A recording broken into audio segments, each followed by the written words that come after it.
இந்த மாதத்துக்காய் ஆண்டவர் ஒரு வார்த்தையை தந்தார்.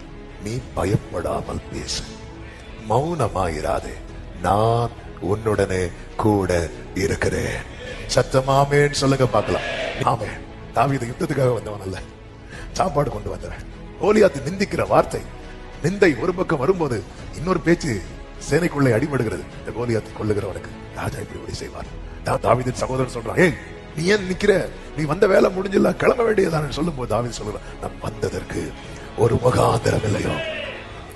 அரண்மனைக்குள்ள இன்ஸ்ட்ருமெண்ட் வாசிக்க முந்தின அதிகாரத்துல வருவாரு தாவீது சவுலுக்கு முன்னாடி. அப்போ தாவீது இந்த வார்த்தையை சொன்னாரா? உண்மையில அப்ப சொல்லி இருக்கணுமா வேண்டாமா? ஏன்னா அவன் மேல இருக்கிற அபிஷேகமே அவன் எங்கதான் போய் உட்கார போறான், அரண்மனையில் உட்கார போறான். இது அவன் சொல்றதல்ல, அவர் சொல்ல வைக்கிறது, அவர் சொல்ல வைக்கிறது. இன்னைக்கு கர்த்தர் தருகிற வார்த்தை இதுதான். நமக்குள் இருக்கிற ஆவியானவர் நம்ம எப்படி பேச வைக்கணுமோ அப்படி அவர் பேச வைக்க போகிறார். ஒவ்வொருவருக்கும் சொல்லுகிற வார்த்தை தான். பல நேரம் நீங்க உங்க மேல இருக்கிற அழைப்பையே மறந்துட்டீங்க, உங்களுக்கு கொடுக்கப்பட்ட வாக்குத்தத்தத்தையே மறந்துட்டீங்க.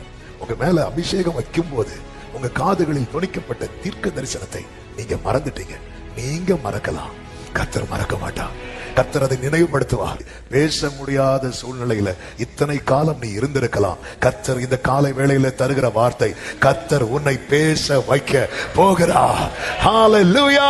நீ மௌனமா இருந்த காலத்துக்கு ஒரு முற்றுப்புள்ளியை கர்த்தர் வைக்க போகிறார். ராஜாவின் இடத்தில் பேசுங்கள், அதன் பிறகு பிரச்சனையை பார்த்து பேசுங்கள். அந்த பிரச்சனை உங்களுக்கு முன்னாடி ஒண்ணுமே இல்லாமல் ஆகும். காரணம், கர்த்தர் உங்களுடனே கூட இருக்கிறார்.